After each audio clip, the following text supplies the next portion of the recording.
mindset. Do you have a money mindset? Do you think the right way when it comes to money, or does it send you through anxiety, or does it relax you? Like when you think about money, how do you feel?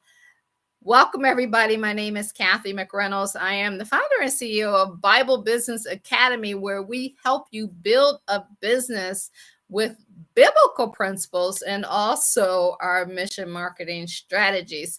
Today, we're going to talk about the secret of a money mindset. That is something that has stopped a lot of people from moving forward, and it has made a lot of people quit.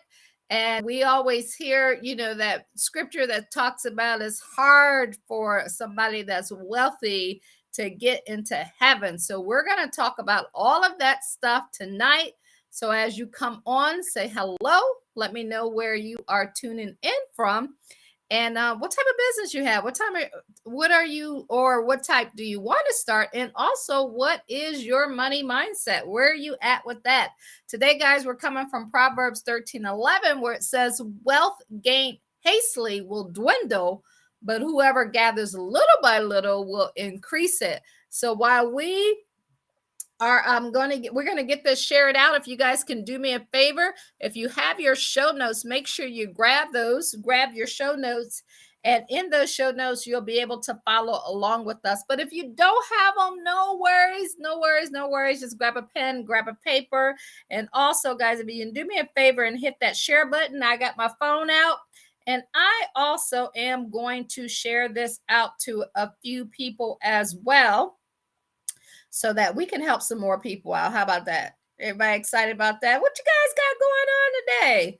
Drop it in the comments and say hello. Let me know if you're catching this doing the live or replay, and grab that pen out, because we're going to talk about how to get your, I always say, if you don't have your mind right, you can't get your money right. So I'm excited to be able to share this with you guys and be able to help you not only impact yourself. See, when you're able to create a business, something that will, of course, help you, but it just have a ripple effect, and it helps so many people. And so that's why I'm glad that I listened to God on this assignment of helping people create businesses with biblical principles. So I'm going to go ahead and switch it over here.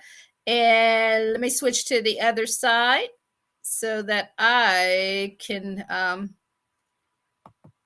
talk to you guys. All right, we're ready to go. So today, y'all, we're talking about the secret of a money mindset. We're coming from Proverbs 13:11. It says, wealth gained hastily will dwindle, but whoever gathers little by little will increase it. So that's what we're going to talk about today. And I pray, say a quick prayer here, that God, whoever's watching today, that you reach them where you need to reach them and help them to settle their mind and be able to do your will and to do everything for you. And we ask that in Jesus' name. So I thank you guys. So have you ever wondered how self-made millionaires earned their fortune? Has that ever been something that you thought about? And whenever you're building businesses, is one of the things that a lot of people like that you should always do. Whatever industry you're in, you should always look to see who's at the top of that industry and do some research. Find out what they did to get to where they're at. Because if God is giving you a business idea, something that he wants you to do, you should always think about being the best at it. It's no different than sports. If you're going to play ball, then you need to play ball and give it your all, and have that mindset up front that you're going to be the best at it.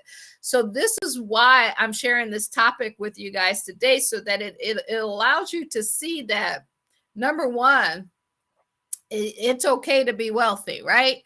And not all wealthy, a lot of people have thoughts that, oh man, if I have all this money, rich people are bad. They don't, like just all of these thoughts. I don't know. I don't want to put thoughts in your head, but just let me know in the comments when you think of millionaires, multimillionaires, billionaires, what are some of your thoughts? How do you think they utilize money? And have you ever seen yourself in that particular situation? And how would you either do things better or how would you compliment them? Let me know in the comments your thoughts on that. I would love to hear how you think. But I'll tell you this, that once you start studying people who are self-made and they come up through the ranks, you'll find that it's a lot of great people who are doing a lot of great things. And when you know that, because sometimes that might be blocking you from going after your dreams because you're seeing it, or you have this perception about money that's stuck in your head and making you feel like, oh, well, I shouldn't do that, or maybe I shouldn't have that, or maybe you have those thoughts back from being a child when you ask your parents for something, or maybe you're that parent who said it. You think money grow on trees? Ain't nobody got no money. Like all of those thoughts going back through childhood, they will affect you, and so you got to know how to take that information that you received and put it into the right context. And so the best way to do that is to do what the word says. And we're going to dive in that in a second. But before we do that, let's talk about how self-made millionaires earned their fortune.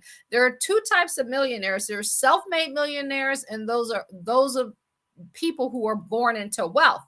More than 2/3 of individuals with a net worth of 30 million or more are considered self-made. So in order to be self-made, you got to make at least 30 million. Is that a goal that somebody want, right? That's one of my goals, that and more, right? And no matter how millionaires get their money, they all share some core traits, including prioritizing their savings and diversifying their investments. So today's workshop is all about how self-made millionaires, that's people making over 30 million, got to where they're at today, and how you can learn from their secrets to success and what they did. So if you're wondering, who is this chick talking about 30 million and why should we listen to her? I'll give you guys a little of my background. I am from Akron, Ohio. I always like to say I grew up shy, sheltered, in church basically 6 days a week. My mom was a minister. My dad was a football coach. I actually left our town that I grew up in at 19, moved to the DC, Baltimore, Boston, and Pittsburgh area. We got anybody from any of those areas? Let me know where you are tuning in from, no matter where you're at. I call myself that college dropout who turned success students of doers, an introvert, but also who loves to win. Not perfect, y'all, by any means of the, however you say that, but I do take action, and that's the whole key, and that's what we want to help you to do. Auntie to many, international coach and trainer. I've been a licensed financial advisor for the last 25 years. Wow. And also a business owner. I made money and lost money, and decided to, about 2 or 3 years ago, decided to come online, closed down my financial service office. My daycare center got closed down, and I decided to come online and become an online business strategist. And the reason that I wanted to do that is because I could reach more people than just in the local area. And about a year ago, during the world pandemic, God kept speaking to me to start Bible Business Academy. It was not in my plans, but it was his plans. And when I looked at my journey over the last 25 years, I realized that I would have never made it through the pitfalls, through losing everything, and needing to start over about 10 years ago, if it had not been for God and going through that journey and building up, the muscles, as we say, of being an entrepreneur. And so that's why I'm here, to be able to share with you guys some of the stuff that I went through to help you to get through it quicker so that you can impact more people.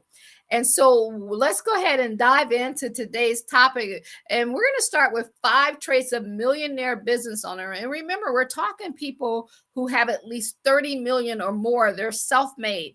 And I did this study because I know that's a goal that I want to reach. And in order to reach something and do something, you have to know what's before you. You have to know what's to expect. And those are some of the things that we're going to talk to you about. So I invite you guys along to my self-study, right? So ask yourself, do you have the trait or do you need to learn it? Like, do you have the trait or do you need to learn how to do the research? Do you have the trait or do you need to learn how to put yourself in a position before you actually arrive there? You know, faith is the evidence of things not seen. Like, do you have the faith in God and his word and what he says that you, are meant to be prosperous, that you were born to be wealthy, you were born to have the greatest things that he offered, not only in heaven but also in down here on this earth.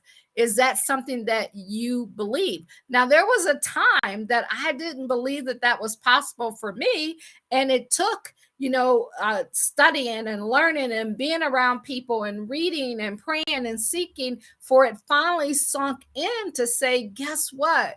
You are worthy, not because of you, but because of what God promised you and because of your faith. He said, if you don't have faith, then it's impossible to please him. And that's something that you have to build up. I was talking to some people today on the phone who are looking at joining our academy, and those were some of the things that we were talking about.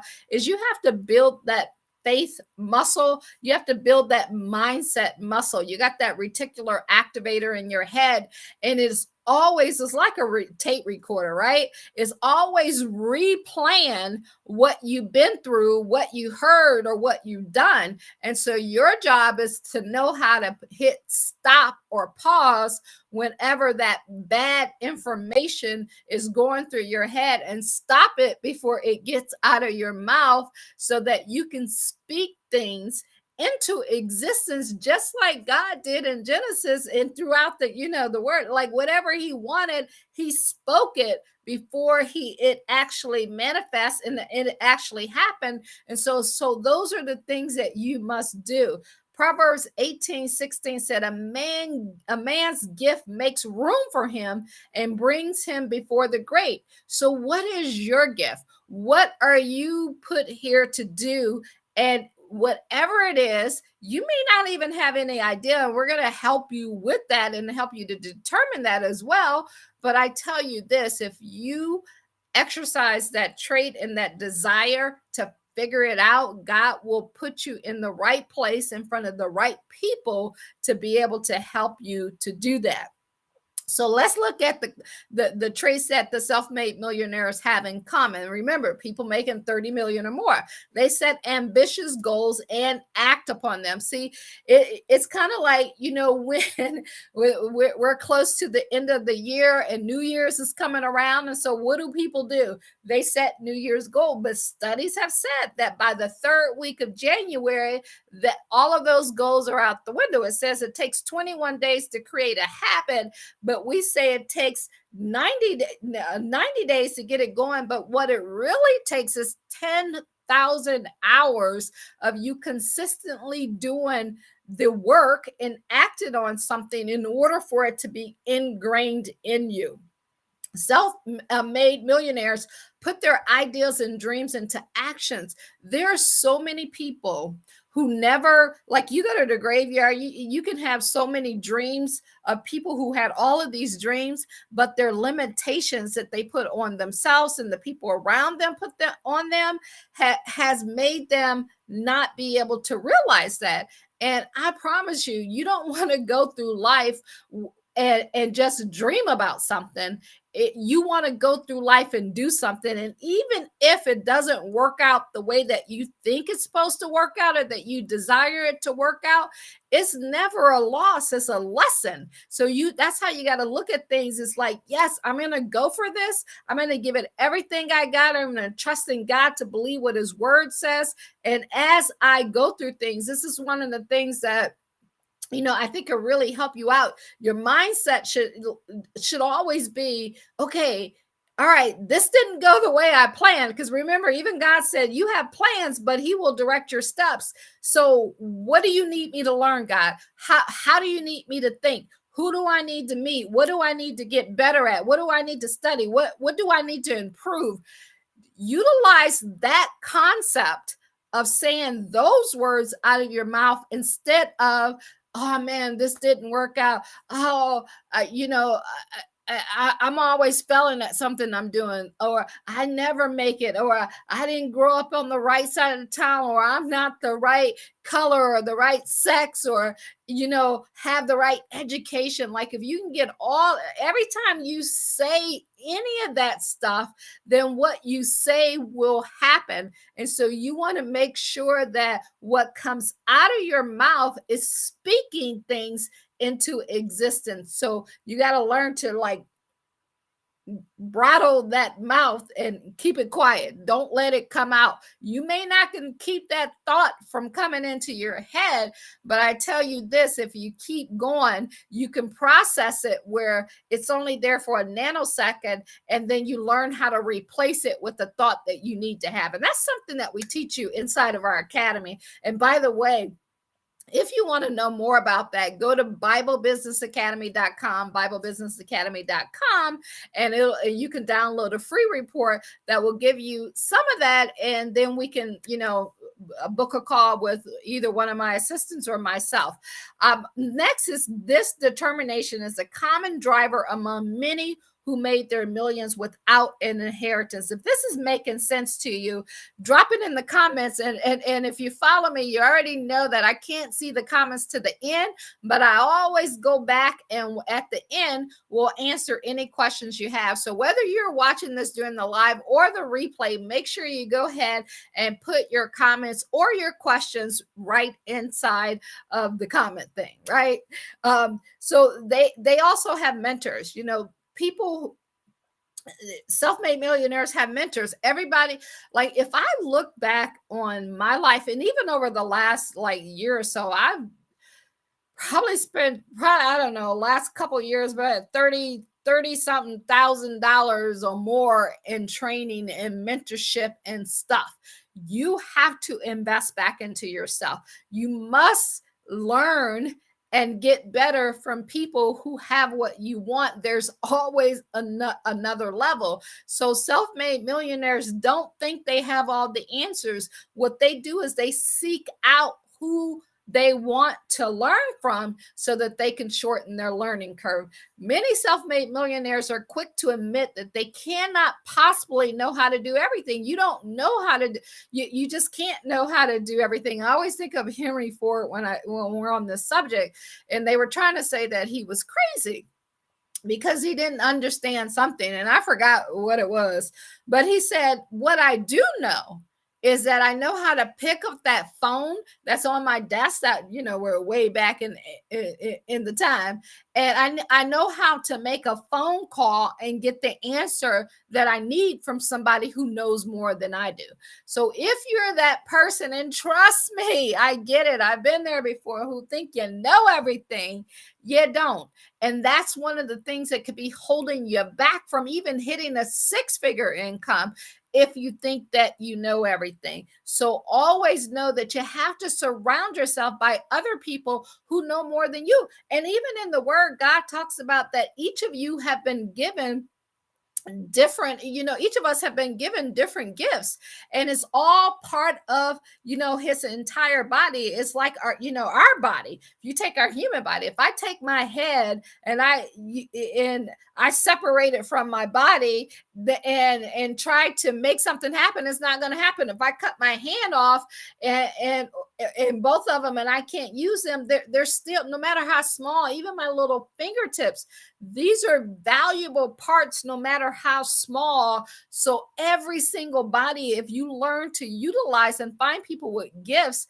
and talents that you don't have or you don't want to learn, which is okay. There's some things you got to learn, but there's some things you just have to hire people to do for you and to help you. It takes a team to make that dream come true. So remember that you can't possibly know everything. So if you think you know everything and you're always trying to tell everybody everything, then that's a challenge that you want to face and fix. The next one is they reach out to others who knows the ins and outs of different types of savings and investment. So now when you think about that, they have a skill set mentors, but they also have investment in savings mentors. When I think of Oprah, when she was getting started, she used to say, I think it was Bill Gates that she would make phone calls to, right? This is somebody who grew up in the country, didn't come from money, didn't know anything, but she had enough common sense to reach out to someone who was already successful and had already made it. And all you got to do is ask them. Now, you might be saying, well, Kathy, I don't know those people. But guess what? You can buy their books. You can read their books. You can, if you spend, I was just talking to my mom about this before I hopped on. You know how some people don't like to work from home and stuff. And I'm like, to me, I will probably spend about 3 to 4 hours a day of just learning, training, reading, listening, getting better. Like that's 4 hours of my day. So if you take your time to read, to learn, to study, or whatever it takes to get better, you don't even look as if you're wasting your time. You know that it'll get better. So those are several different mentors. And you can also have a workout mentor.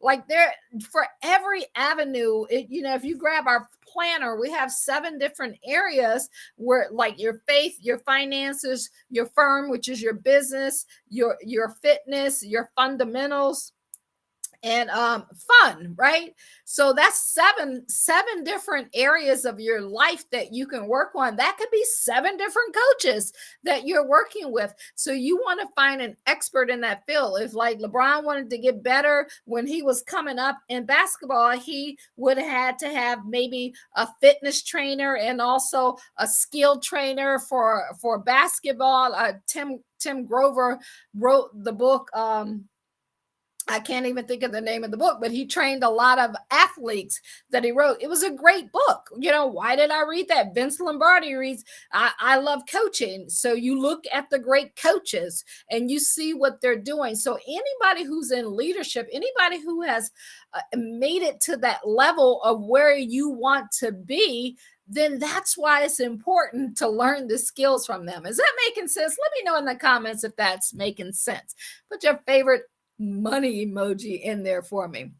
They also tap into the best minds on each subject for perspective and insight. I guess I just talked about that without reading that there. But yeah, you just, whoever's the best at what, whether you can talk to them up front or you read their book or you listen to them on YouTube, find the best minds and put together, I always say this, your own personable syllabus in order to help you grow. And when you're in our academy, guys, we will literally help you put together your own personal syllabus and a growth game plan, a mindset growth, and a financial game plan to help you get to that next level along with your business and the biblical principles. They also look for feedback. Feedback is crucial. Now, when you're looking for feedback, get feedback from people who have walked the steps that you want to walk, not feedback from broke Joe cousin or negative Nancy who never have anything positive to say, and always every dream or anything that you ever came up with, they put it down. And they're because they're saying, wait a minute, you can't dream that big. You can't have those thoughts. We grew up in the same household or we came from the same neighborhood. So how you think you can think like that? And I'm not even thinking like that. So you don't even take it personally, because they know not what they're doing, right? They don't know any better, because when you know better, you'll do better. So make sure when you seek feedback, it's feedback from somebody who has walked the shoes that you want to walk. For a self-made millionaire, self-improvement never stops. We just talked about that. I know without a shadow of a doubt, until the day that God takes me up, I will always be reading a book, watching some tapes, listen to something, being at the foot of someone and learning, asking questions. Why? Because there's always another level. There is always another level for you to be at. Self-made millionaires look for critique and feedback in their ideas and business practice, ensuring that they can get better. And here's why. It's not, you don't look for that feedback to say, hey, should I do this? Is this okay? You look for that feedback because when minds get together, when bright minds get together, you level up. You help them think about things like, oh yeah, you ever been around someone and you guys are coming up with ideas and you're like, oh my God, that's a great idea. Let me add that. See, this is why it's important to be a part of masterminds. This is why it's important. And they say, if you take the 5 people that you hang around, and if 5 of them are broke, you're broke person number 6. And if 5 of them are wealthy, you're wealthy person number 6. Because all of that energy, all of that excitement, all of that comes, and every idea gets stacked on top of ideas. And even when you're building a business, until you build up that bunch that's around you, that's why you read stuff. That's why you go to seminars. That's why you make things happen outside of your norm, outside of how you grew up or how you live every single day. You got to get outside of your environment and be around different people, be around different events, go to event, like put that as part of your syllabus, is to what events are you going to go to each quarter? What new class are you going to take? What book are you going to read? All of those things are important for you to plan out. It's just not by accident. You don't get to this point by accident. It is planned out. You plan it, then God's going to direct your steps and help you get there without that, the painful toll that he talks about. You also it also helps you identify blind spots that guarantees that their business will succeed. See, like I remember, I've been a business owner for 25 years. So in the beginning of I didn't know. I was just like, as they say, ignorance on the fire. You're just out there, you're trying to figure it out, and you believe it, then you get crushed, and then you go, cry, or you quit for a while, you get started again. But you got to get to the point where when you make that decision, when you go to God and you know that he's inspired you to do something, he won't give you that vision without the provision to make it happen. But you get to that point where your faith is so strong that it just guarantees, that there is no way you won't win it with this. That you'll win with this.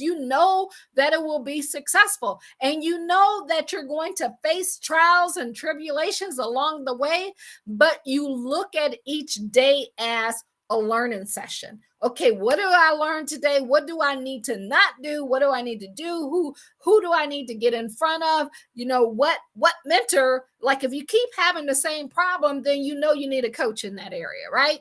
So if you have your business going and you keep facing the same issue, you need a coach, because you got to get out of your own way. And if you don't get out of your own way, you're going to keep doing the same thing. And if you keep doing the same thing over and over again, that's the definition of insanity if you're expecting different results. So you got to recognize and identify those blind spots and the times when it's time to make a different move. So important. They're also not afraid of failure. You can't be afraid to failure. We used to a failure. This is probably about 23 years ago when I went to a Tom Hopkins seminar, and he taught. We had it was a boot camp for 3 days, and in those 3-day period, we had to get in there. We had to learn all of these objections and overcoming objections and some mantras and all that. And when it comes to failure, I'll remember, I won't forget it. It says, I'm not judged by the number of times I fail, but by the number of times I succeed. And the number of times I succeed are in direct proportion to the number of times I can fail, but keep trying. We said that over and over and over again. So imagine if you take just that, and I'm going to share some scriptures with you, and you take God's word and you start speaking that, right? Because his word will never come back void. So if you start speaking his word to him and meditating on it day and night, and it gets so into you that it gets on your heart. Like it has to go from your head and your mouth to your heart and to your soul, where you just know that he is the one who's guiding you and walking you through your business. And I promise you, you will get to that feeling. You just have to do the work necessary, right? Do the work necessary in order to make that happen. I was reading up, on faith today, and looking at, faith without works, or, when they said, who of you, if somebody says they're hungry, you'd be like, oh yeah, let me pray for you, go out and do it. No, you must put some work in, right?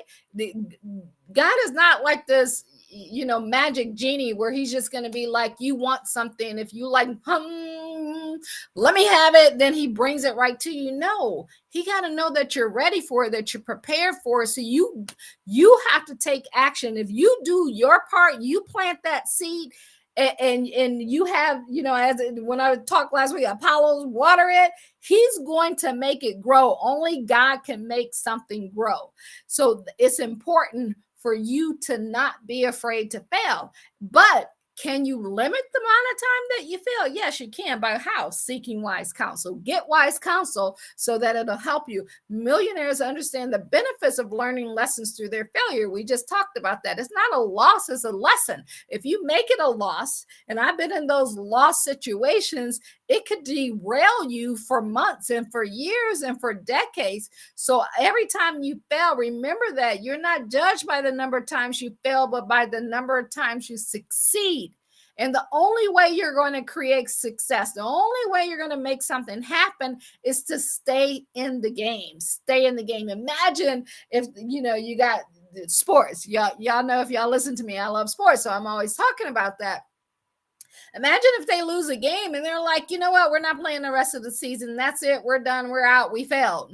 No, you just call an audible and change to play. You go get more coaching. You get in practice. And when you're building a business, your coaching and your practice is not just working in your business, it's also working on your business. So you got to understand and know the difference. Risks that they take are thoroughly calculated.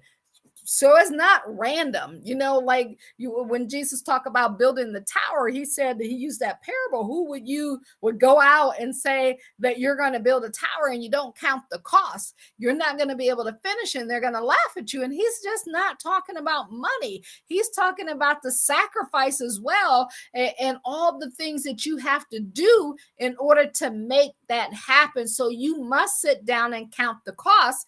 And so that's one of the things that I love about our program, is that we literally help you to see and have a checklist of everything that you need to do, so you know exactly where you're starting. It's like a GPS. The very first thing that they ask you, if you're trying to travel to another destination that you've never been in, you put in your current location. They ask you where you want to go, and then if you hit that detail button, it gives you step by step by step of what to do. Now, even though you have those step-by-step directions, you know when you're going to turn, you know how many miles that this road may be. But guess what? It could be bad weather that comes up. It could be a road detour. It could be an accident that happens. So all of those things along that journey, even though you still have the steps to get you to where you want to go, those are the things that you have to be mentally prepared for,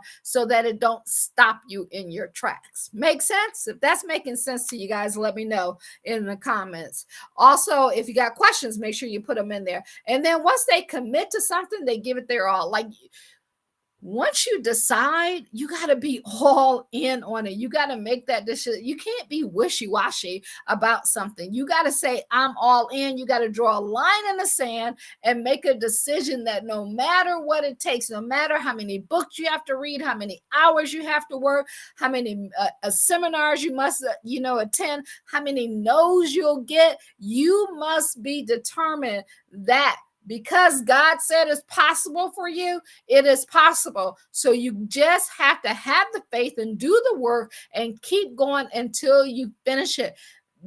Quitting is a habit, right? And also, winning is a habit. So, which habit do you have? If you want to change your life, you got to adapt that habit of winning at something and then going to the next level. It's like going through school, right? You're in daycare to then pre-kindergarten to elementary school to junior high to high school to college, and then if you really want to go to that next level, you begin to go to different classes or academies and stuff like that. Think about that with your life. Think about that with your business. Always ask yourself, what is the next level? What do I need to do to get to that next level? They also understand the value of time. Like, every one of us gets 24 hours a day, long as we're here, 168 hours for the week. What do you do with it? Do you even know? Do you time block? Do you register your time and know how you're using it? And how long does it take you to figure that out? I'll give you an example. We have in our planner, we have what we call time blocking, where literally you plan out your day. So you decide that you have your sunrise, you have your morning, your afternoon, and your evening. And even in the beginning, this is how detailed that it needs to be for you. And we used to go through this assignment in one of my as we were building our financial service company, and the same thing that we help people with is that hour by hour. So let me give you an example when it comes to time. If you know that you've decided in order to hit your goal for a short period of time, you have to work 12-hour days. Okay, let's just say for a season, everything is for a season, you got to put in 12-hour days. So if your day starts at 5 o'clock in the morning, so from 5 to 6, so here's what happens. You would start at 5. As soon as 5 o'clock hits, you already pre-planned what you needed to do. So let's say that that's your meditation and your prayer time and your time to read. So you planned that the night before. You know what you need to do. You wake up, you look at your calendar again, and it says read, meditate, do that.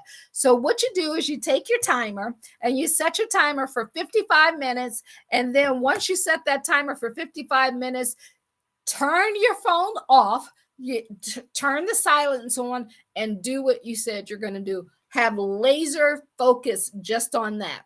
55 minutes into that time, or 50 minutes in, your timer goes off. You stop that task.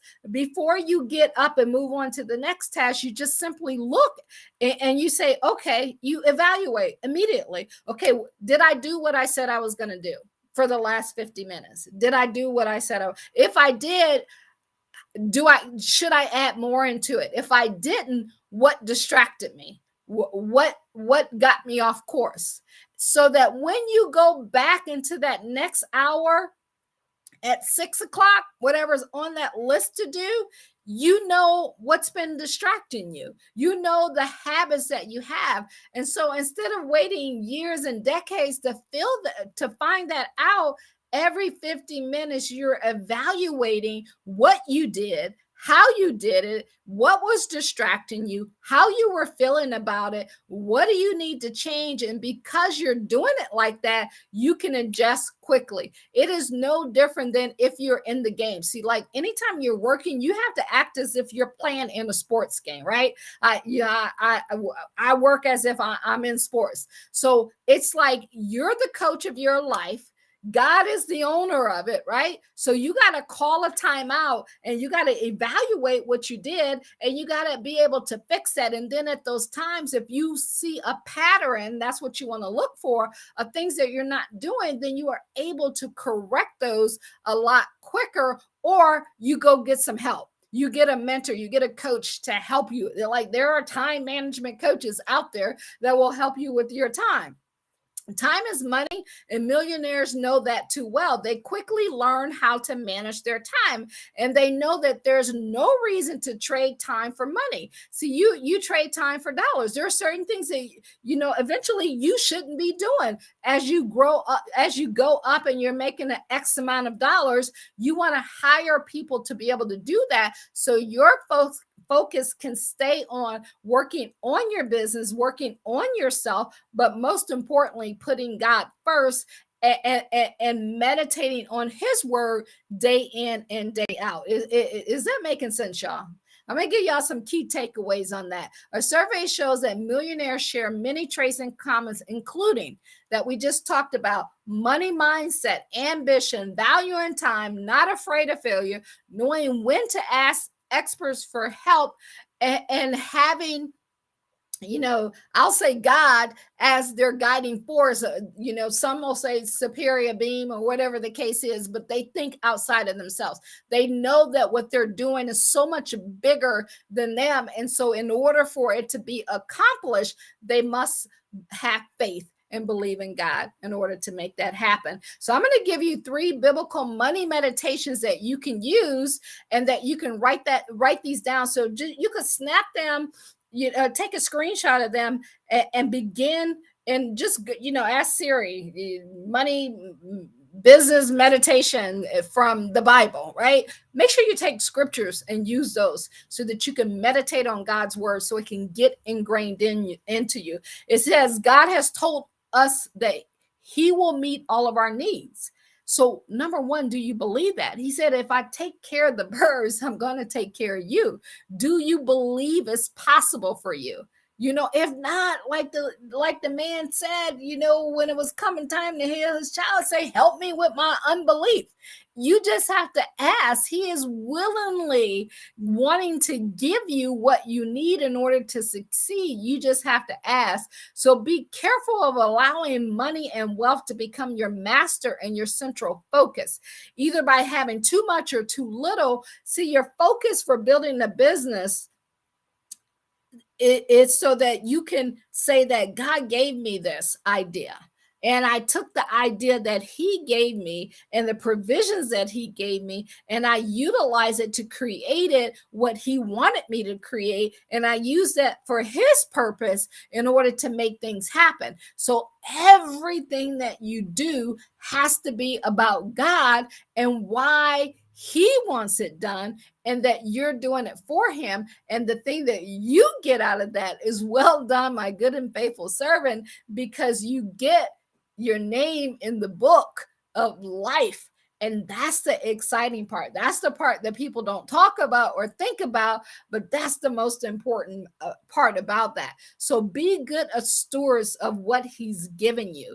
And if he gave you a gift, be a good steward of it. Whatever, it could be the gift to sing, it could be the gift to cook, it could be the gift to teach, it could, whatever gift he gave you, be a good steward of it. And that's why it's always important to find out who's doing what and how they're doing it, so that you also can know the next level that you need to aspire to get to in utilizing your gift, and use what he gave you for his glory. Make sure he gets the credit for all of that. So in Philippians 4:19, it says, and my God will meet all your needs according to his glorious riches in Christ Jesus. So you can personalize that, and you can say this every day, or you can write it down. Like if you look at our planner, we have a spot here for you to be able to write this down. And even if you're not using this, you can utilize, a piece of paper or something yourself that you have, but you have to write down, like here, right in the scripture, it says, my day, God's way. And right there, it gives you a spot where you just literally write out the scripture that you're meditating on. You can write it here, or you can take an index card. You can put it on a piece of index card and put it around your house, in your car, wherever you're at. You can have it on your phone. So all day long, you're saying, I know God will meet all my needs, because he said that in Philippians 4:19, according to his glorious riches in Christ Jesus. So I call these faithformations. Your faithformations are scriptures right from the Bible that you can say day in and day out, which allows you to meditate on his word and speak from him and not from you, because once it comes from him, it has to come true. Here's another one in Luke. It says, whoever can be trusted with very little can also be trusted with much. So you can write that down and say, okay, God, in Luke 16, 10 to 12, you said whoever can be trusted with very little can be trusted with much. God, you can trust me with very little. I've proven myself that I can be trusted because I did blah, blah, blah, blah, blah. So you can trust me with more. And whoever is dishonest with very little will be dishonest with much. And I see in your word where it says, if you're dishonest with little, then I will be dishonest with much. And I'm showing you, and I want you to know that you can trust me, and I'll be honest with what you give me. So if you have not been trustworthy in handling worldly wealth, who will trust you with your true riches? So if there was a time like myself where you've lost everything, or you just your money, you didn't do it right, and you didn't do the right thing, then just confess, God, there was a time in my life when I didn't value money, when I made it and I spent it, and I went through 10, 20, 30s of $1,000 in months, and it just didn't matter at that time. And I've learned my lesson, and thank you for being a forgiving God. Thank you for letting me see the errors in my ways, and now you see that I'm on track. You see that I'm keeping a budget. You see that I'm doing this, and I'm have a budget, and I actually sit down, and I take my money and figure out, like, whatever it is you're doing, you want to be able to say that to God. So no matter what situation, whether you brought in $1,000 every single month and you spent $1,100 a month, or whether you brought in $1,000 and you lived underneath your means and only utilize 700 of that thought, it doesn't matter where you're at or what you had. It's about what you did with it. And if you have not been trustworthy with someone else's property, who will give you the property of your own? So you take these money meditations, figure out the areas that because for everybody is different. I don't know what yours is unless we sit down and we have a conversation about where you're at, and we can help you find those scriptures. But just take a look at the person in the mirror and, like, okay, where am I at? What do I need to grow on? Am I weak in faith? Am I weak in my money? Am I trustworthy? Am I honest? Like, wherever it is you're lacking, there's a scripture that will help you take it to the next mindset. We're just talking about money today, so that's why we're sharing that. So now I'm going to share. Is this making sense? Are you guys getting value? Let me know in the comments if you're getting value, if that's making sense. If you had that aha moment, like, oh, okay, now I see what's been blocking me from moving to that next level. And so now that we talked about money, we talked about the things that millionaires do, you can then, if you take and you tithe and you give and you plant seeds, you can change so many lives. You can help so many people with the money that you make. You can feed the poor. You can give to the needy. You can build buildings. You get, like, there's so much. I always think of LeBron because I'm from Akron. He's from Akron, and he's done so much in this community to help people in the community. And, like, I just think that's exciting. Really, really, really proud of how he's given back to his community and is building things to help people. So what could you do with your money? How could you change the community, your family? How could you utilize that to create inheritance? How can you utilize that to give to people who are looking to find cure for diseases and stuff like that, or to stop sex trafficking? Like, whatever it is that you have a heart for, that God gave you that heart for, you can take the money that you make and you can give that back. See, it's not just about what you can make for yourself. It's just not about the cars, the things, the clothes, the purses, the vacations, the trips, and all of that stuff. Now, you can have all of that, right? But think beyond that. Think about who you can impact. Think about whose house you can pay off besides yourself, right? Think about who you could take on a vacation, what you can do for people. Those are the key. So now if you're thinking, okay, I got that. We're going to talk about 3 money making strategies. Because a lot of people go, yeah, I know I want to do a business, but I have all these ideas and I'm not quite sure, what I should do or where I should start or what I should do. So I'm going to share 3 strategies that are the easiest way to create money making ideas. Because God will give you that idea, but you got to be able to recognize it. And then once you recognize it, you have to implement it. And these ideas that I'm going to share with you and the way to come up with them, they will work anytime, anywhere, in any economy. So when you're looking to come up with an idea, realize that there's 2 primary motivators for people. So you got to think outside of yourself. So already it's not about you, right? If you're thinking about you and what you can make and what you can do, you're already on the wrong track. You want to think about the primary motivators for people and how they think. People are looking to either gain pleasure or avoid pain. Those are the 2 primary motivators in life. Pain is the strongest motivator between the 2. People will do anything to avoid pain. People feel guilty about gaining pleasure until they realize it's okay to have that, but pain is that one thing that people want to avoid. So the key to being an amazing entrepreneur is to solve the pain problem for people. What are they in pain about? Like, what part of the gift and the talent and the skill that God gave you can you utilize it to solve someone else's problem and help them with? Like, if you know how, like if you guys, if you're around me, I'm always trying to sing and I can't sing a lick in the world. And even if I got a voice coach to help, I probably could get, a little bit better at it because of the confidence that I'll have that I just still make that joyful noise, but it may not be up on that top, I call it Aretha Franklin status, right?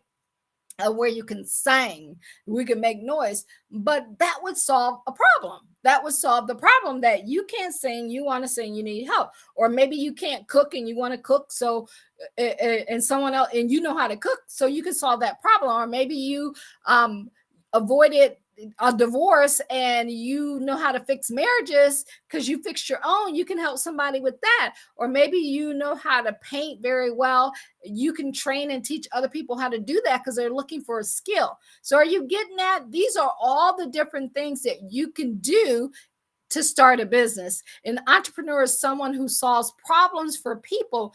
That pain will bring you a profit. Helping fix somebody else's problem will also bring you a profit. So you have to look at that. So when we look at these strategies, just start brainstorming, writing down ideas.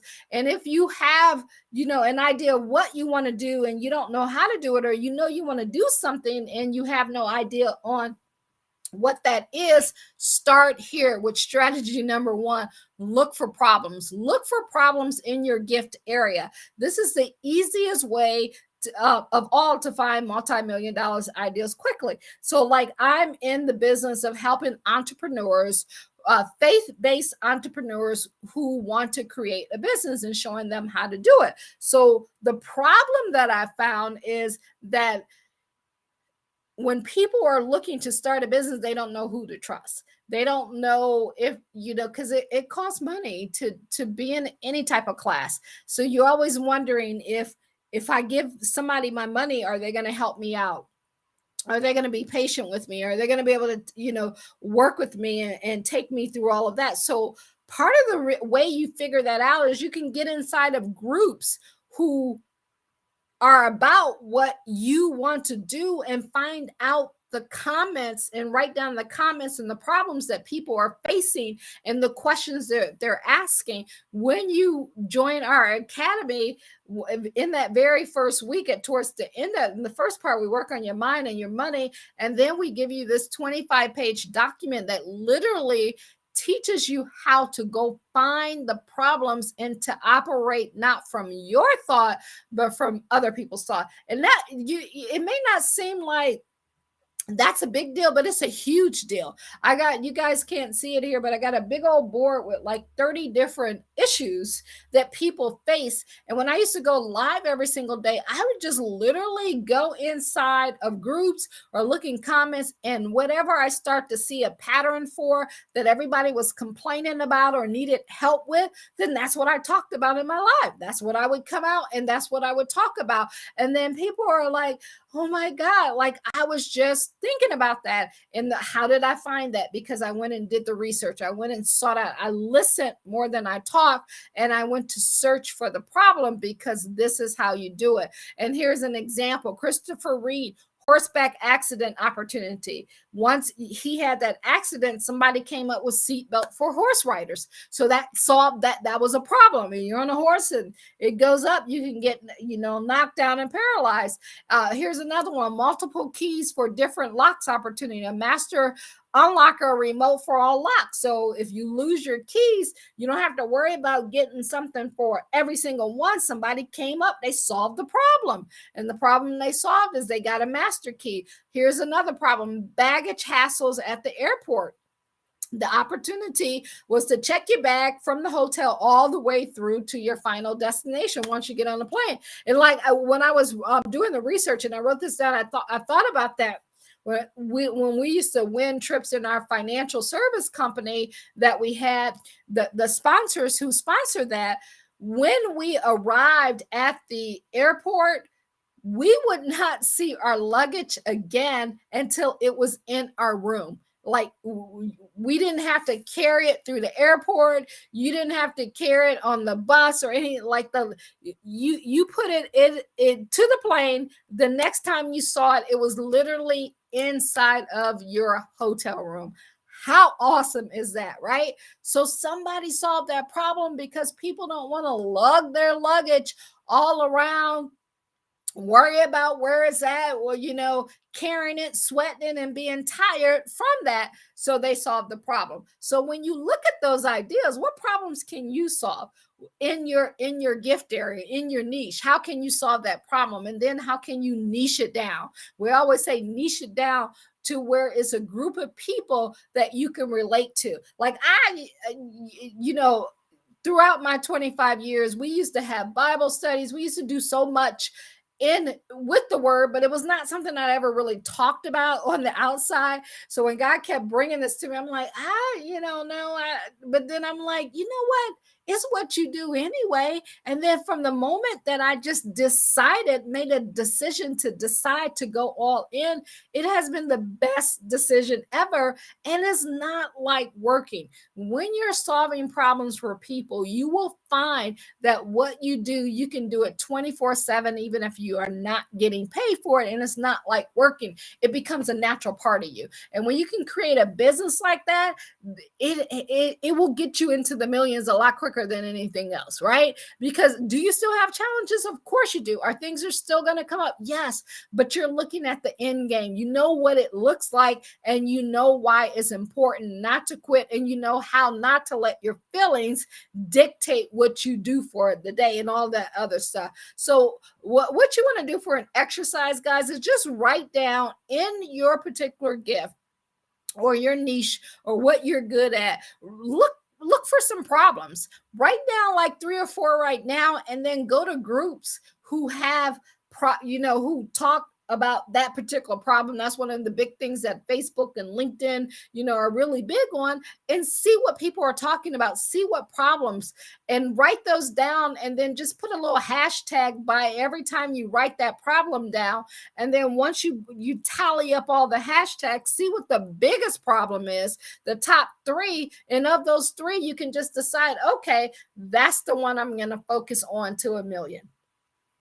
That's the key right there, to focus on solving that until it changes lives and pay you $1 million.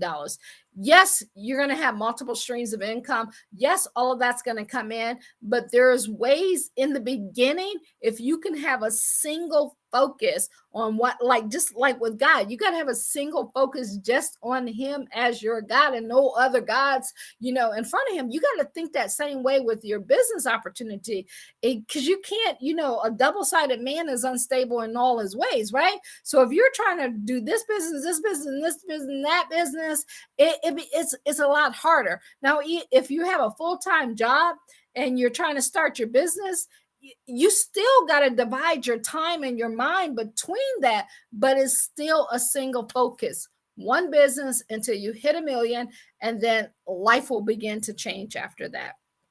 Strategy number 2 is improvement. Now, I just talked about on the strategy number 1, look for problems. That is the number 1 way to help people. But strategy number 2 also works. It's called improvement. Now, most people don't like to think that they need to be improved on, but it's also a way that you can help people improve something. It's better to improve a product than create one from scratch. So it's better to take something that's already around and make it better instead of starting something from scratch. Why? Because it's already been proven to work. It has a track record. It has a history. It doesn't have to be your track record or your history. It just has to be out there. You can take you just need to make it better, improve it. For an example, Domino's pizza. Pizza was out before Domino's came around, but what the Domino's guy saw, that he was in the college, and he noticed that when they were getting high and drunk and they wanted some food and they wanted some pizza, they didn't want to wait forever, or they didn't have cars in order to go out and get it. And like, true story, right? And so that's how he came up with that idea. I'll get your pizza delivered in 30 minutes or less. So he was planning on campus. He intentionally built his pizza shop right there, at the campus, and they would deliver it in 30 minutes or less, or your pizza was free. So that became a big deal. Even the guy who, his partner at that time, thought it wouldn't work and it wasn't a big enough problem. So he backed out. Like, wrong move, wrong mistake, right? So he solved that problem. Another one is the Uber. When they replaced the taxi drivers, the taxi industry thought, oh no, you can't replace me, but Uber made it better. So you got to take the Domino's, take the Uber, and ask yourself, of something that's been around, something that is needed, something that has been proven, what can you do to improve on that has been proven? What can you do to improve upon it to make it better?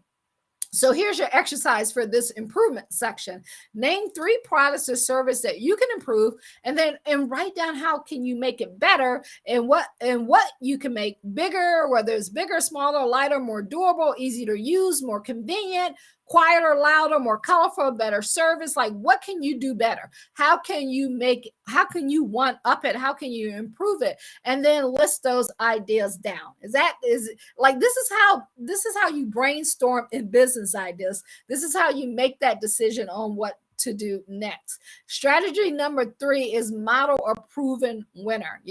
Seek ye wise counsel. Find and then model someone who's making a fortune right now, and model existing concepts with some improvement on what they're doing. Maybe they've been in business for a long time. Like, I'll listen to a lot of different ministers or preachers or prophets or whatever, from different denominations, from different races, from different locations.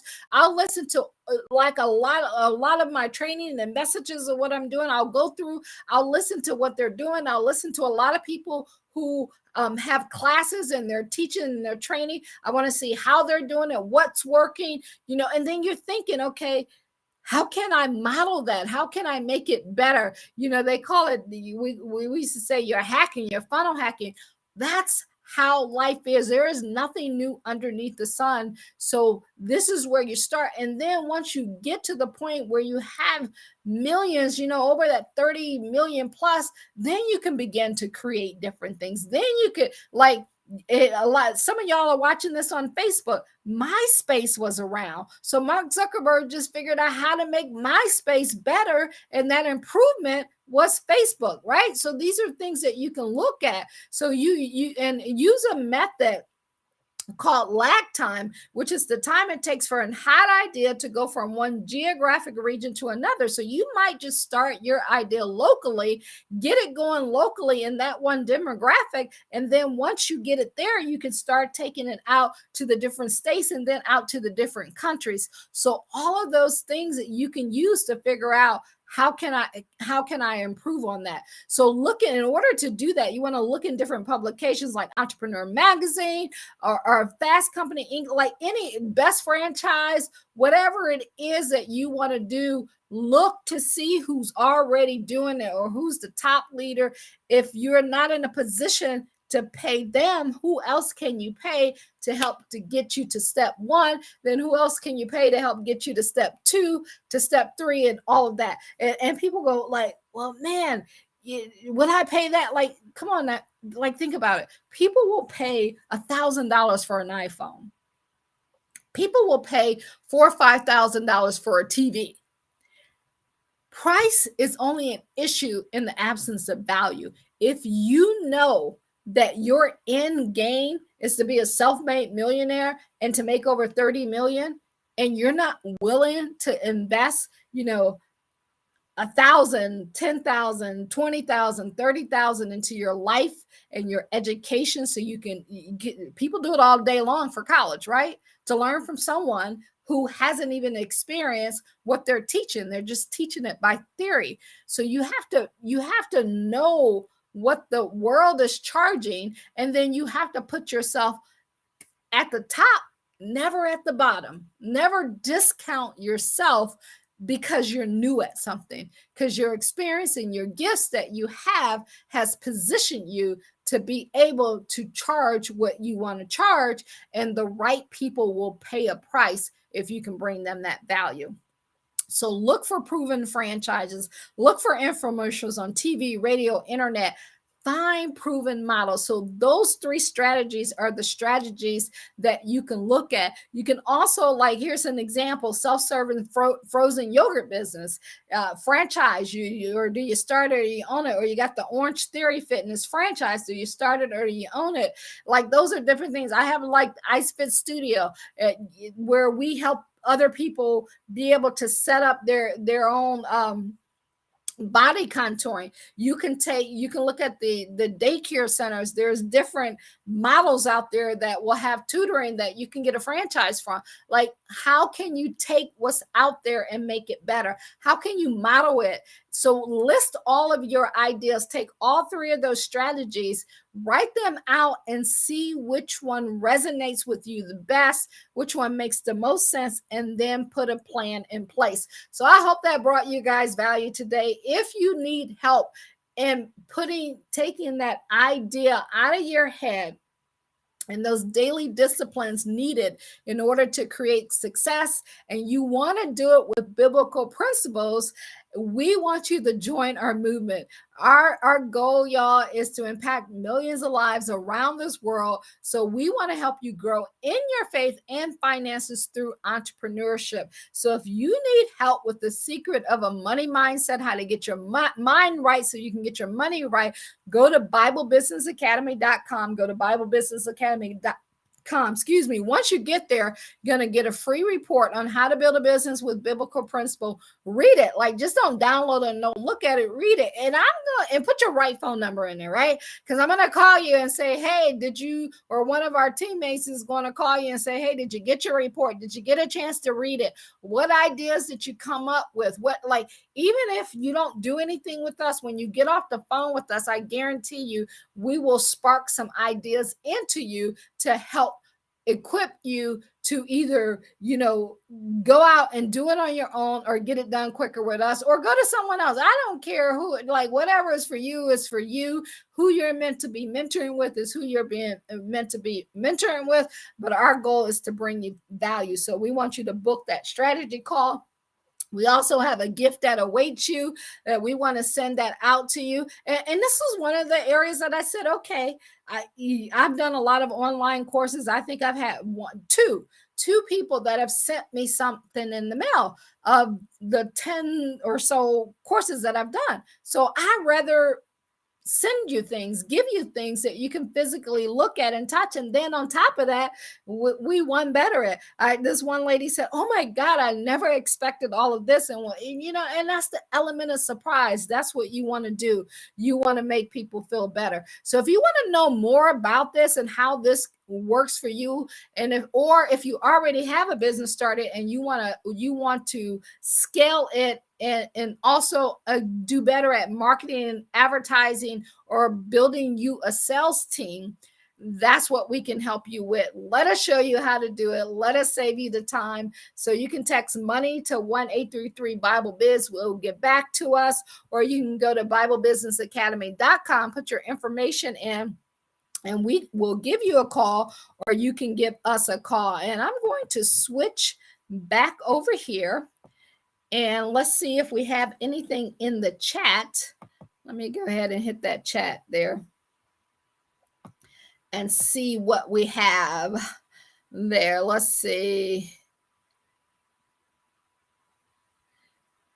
Let's show. Okay, we got Candace Sharp said, "I would pay for financial advice to know how to manage large amount of money." Yeah, you better, right? It makes sense, because when you do that, it will help you make more money. So good point, Candace. I'm sure that you have helped somebody with that comment. Let's see what else we got here.